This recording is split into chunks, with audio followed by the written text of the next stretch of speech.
3 police cars surrounded my kayak in the middle of the lake, lights flashing off the rippling water, while a sheriff's deputy shouted through a megaphone, "Sir, paddle to shore immediately." Behind him stood a woman with perfect silver hair, a designer tracksuit, and a voice that could shatter glass. Cordelia Blackthorne, the president of the HOA. She was screaming that I was trespassing on her lake. The thing is, it wasn't her lake, it was mine. And within minutes I was about to use federal waterway codes to dismantle her entire empire. 3 days earlier, I was just a guy trying to disappear.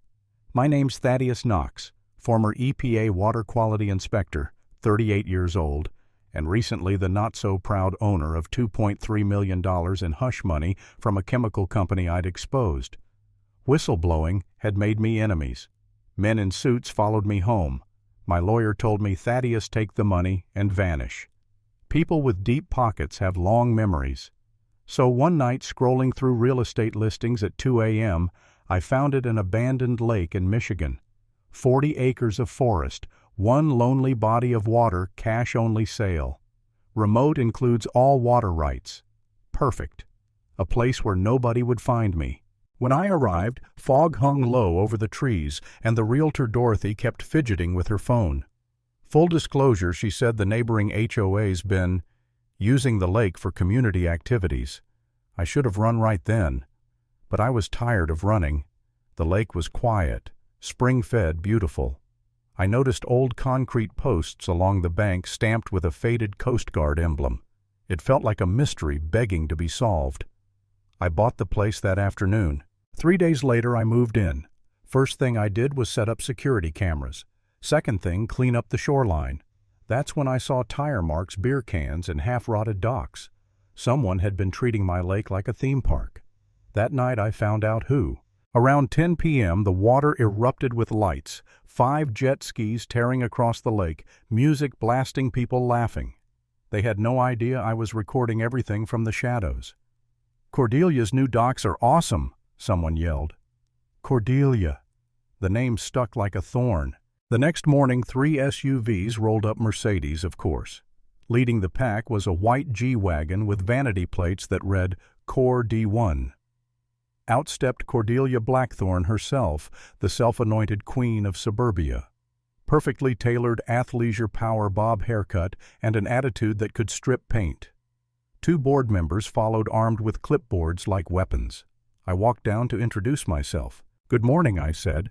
"I'm the new owner of this property. I'd like to discuss." Cordelia cut me off with a laugh. "You must be confused. This is the Blackthorne Estates Community Water Recreation Area. We've managed it for years." "I bought this lake last Monday," I said, showing her the deed on my phone. She tilted her head, smiling like a shark. "That lake was abandoned. We claimed it through adverse possession. My husband's company built these docks. We've invested over $100,000 in improvements." I looked at the splintered boards and rusty bolts. "You mean these improvements?" Her smile faltered when I asked, "Do you have permits from the Army Corps of Engineers?" Silence. "This is a federally designated waterway from 1887, I continued. "Every structure here is a federal violation." Cordelia's voice cracked. "That's absurd. This is private HOA property. It's a navigable waterway, Mrs. Blackthorne. You built on federal land. You might want to look up the Rivers and Harbors Act before your next meeting." I walked away as she yelled into her phone, "Find a loophole. That's what I pay you for." That night, curiosity became obsession. I spent hours digging through archives. Turns out my lake, originally Timber Float Station 7, was part of an old logging network. It had never lost its federal status, meaning every dock, every rental, every community event was illegal. And Cordelia's husband, he owned a construction company that had already been fined twice for permit violations. The puzzle pieces were sliding into place. Then came the text message, "Mr. Knox. This is Augustus Vail from the HOA board. Many of us didn't know about the federal designation. Can we talk?" An hour later, I met Augustus at an old crumbling pier. He was in his 70s, cardigan kind eyes. When Cordelia took over, he said she changed everything, claimed the lake for the community during the COVID lockdown, said her husband had the paperwork. She even changed the bylaws during a Zoom meeting when half the board couldn't unmute themselves. He sighed. "We've been asking to see the financial records for 2 years. She says they're being audited." I told him what I'd found: illegal structures, no permits, commercial activity on federal water. He nodded. "I'll testify if it comes to that." "Thank you," I said. "Just be careful. People like Cordelia don't go quietly." That night I got an invitation I wasn't supposed to get. Emergency HOA meeting, 7 p.m. I showed up anyway. The community center looked like a beige McMansion trying too hard. The parking lot was full. Inside, rows of folding chairs faced a long table where Cordelia sat at the center, flanked by her husband Nathaniel, her allies, and their lawyer. When I walked in, the room went silent. You'd think I'd shown up with a flamethrower. Cordelia's voice boomed. "Mr. Knox, this is a private meeting for residents only." "You're discussing my property," I said. "I have every right to be here." The lawyer stood. "Sir, unless you're a resident," I cut him off. "Mr. Fitzgerald, you might want to familiarize yourself with federal law before you defend your clients. They've built illegal structures on a navigable waterway." Whispers rippled through the crowd. Someone whispered federal crime. Cordelia slammed a gavel. "This man is a trespasser trying to steal our community resource." I pulled up photos on my laptop. "You mean the one you've been renting for profit? Here's your website, Blackthorn Watersports LLC. Jet ski rentals, $75 an hour, $8,000 a month in revenue. Did that go to the community or your bank account?" The crowd turned. Someone shouted, "Where's that money, Cordelia?" Augustus stood up.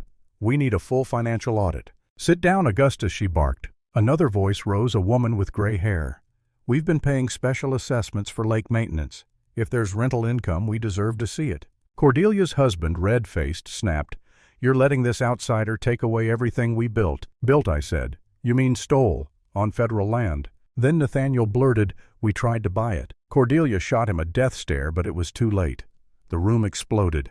"You tried to buy it," Augustus shouted. "That means you knew. It wasn't yours." The lawyer's face went pale. He started packing his briefcase. "Mrs. Blackthorn, I'll need to speak with you privately." Within minutes, the room turned into chaos. Residents demanding answers, phones recording people yelling about fraud. Sarah Peaton, a young accountant, stood up. "I volunteer to help with the audit." Cordelia's voice cracked again. "This meeting is adjourned," but nobody moved. Augustus raised his hand. "I motion to suspend Cordelia Blackthorn as HOA president pending investigation." Second half the room shouted. Cordelia shrieked, "You can't do this!" "Oh, we can," Augustus said, pulling out the bylaws. "Emergency reviews can be called with 10% of residents. We've got 30. I didn't stay for the vote. I'd already won the battle that mattered. The truth was out. But that night the war started. Back at the lake, I saw ATV headlights cutting through the trees. 3 men were hauling jet ski rails off the docks. I hit record on my phone. "You're on private property," I yelled, "and you're tampering with federal evidence." Nathaniel pulled off his helmet, sweat dripping. "These are my company's assets. They're evidence of your crimes," I said. "Touch them again and you're obstructing justice." The workers exchanged nervous looks. One muttered, "Maybe we should wait for the lawyers." Then they left, leaving Nathaniel fuming alone. "You've destroyed everything," he spat. "No," I said quietly. "You destroyed yourself." That night someone slashed my tires and poured sugar into my gas tank.